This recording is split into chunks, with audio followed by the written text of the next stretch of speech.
Hello everyone, welcome to my channel. Please subscribe and keep watching more details.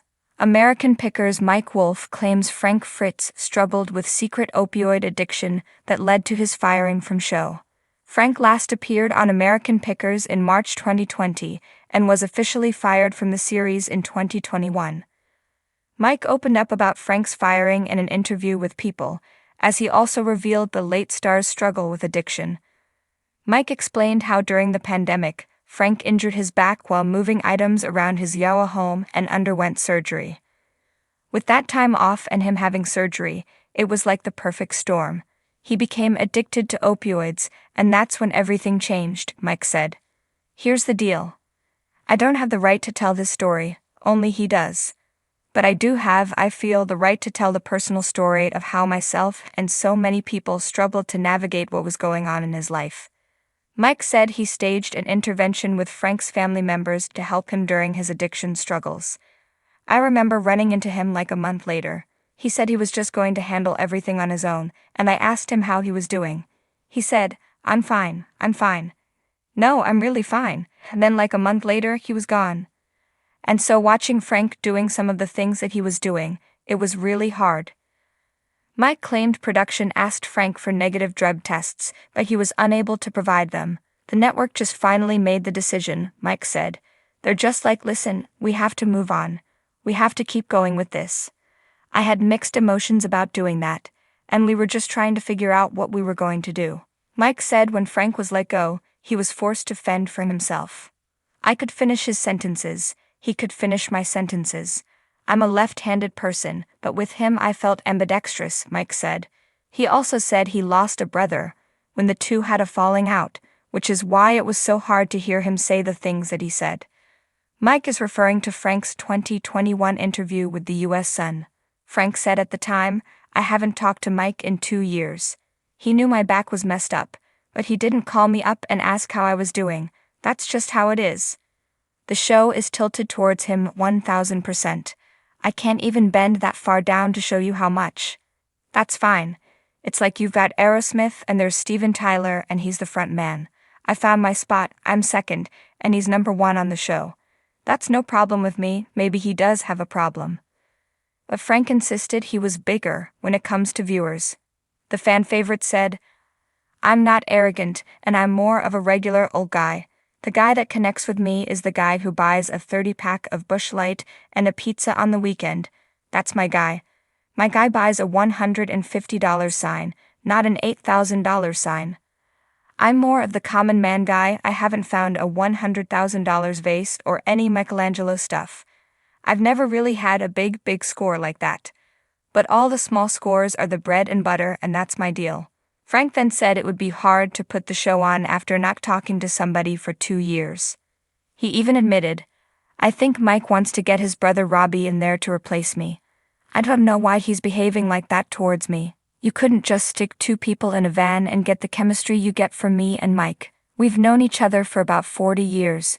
We can finish each other's sentences. When everybody is getting along and there's no drama, me and him are very good together. Frank added, I'm just trying to get through life like everybody else and be as happy as I possibly can.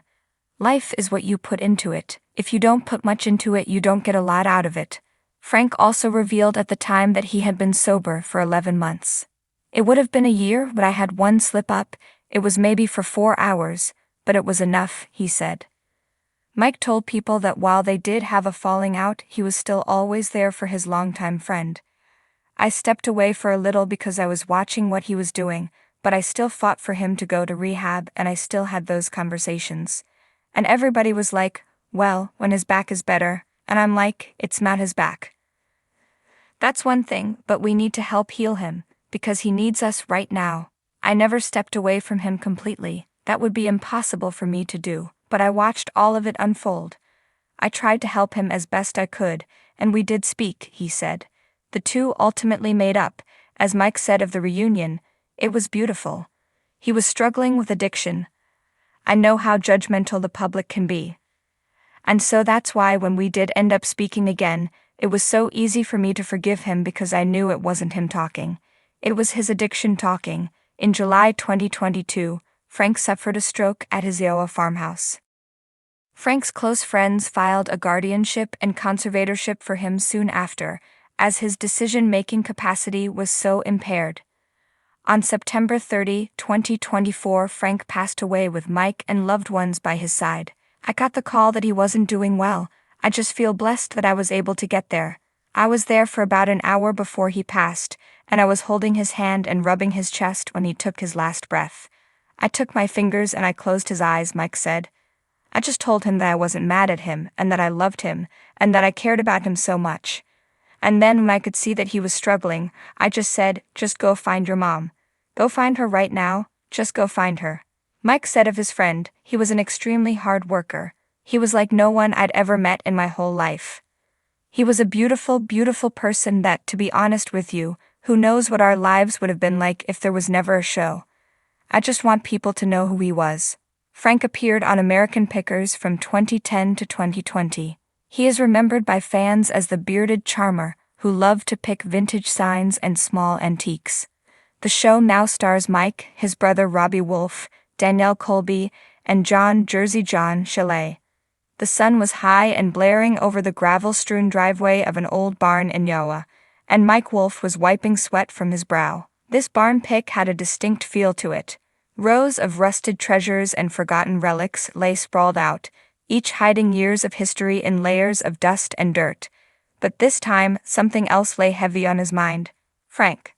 It had been over a year since Fritz left American Pickers, but Mike couldn't shake the pang of loss. They'd been more than just business partners on a hit show. For years they were a duo bound by the thrill of the hunt and countless hours on the road, laughing, bickering, and uncovering America's hidden treasures. Yet, behind the smiles and banter that played out on screen, Mike knew Frank had been carrying a heavy burden, one that no amount of antique clocks, gas station signs, or motorcycles could fix. Frank's departure had been sudden, and the whispers about it grew quickly. Fans speculated about a falling out, differences in opinion, or even creative clashes with the show. But the reality, as Mike knew too well, was darker and more complicated. It was opioid addiction, a secret struggle that Frank had tried so desperately to keep hidden from the world. Standing among stacks of dusty Americana, Mike could almost hear Frank's voice, telling him not to worry, that he could handle it. Just need to take the edge off, Frank had said once, shrugging as if it were no big deal. But for Mike, it was a big deal. The signs had started small. Frank's increasing detachment, his quick irritation on the road, and the way his hands sometimes shook when they'd grab lunch at some roadside diner. The pills were an escape, a way to numb the pain that years on the road and a rough patch in his personal life had brought. The fast-paced lifestyle had become too much, and Frank, known for his easygoing nature and warmth, had quietly begun to lose himself.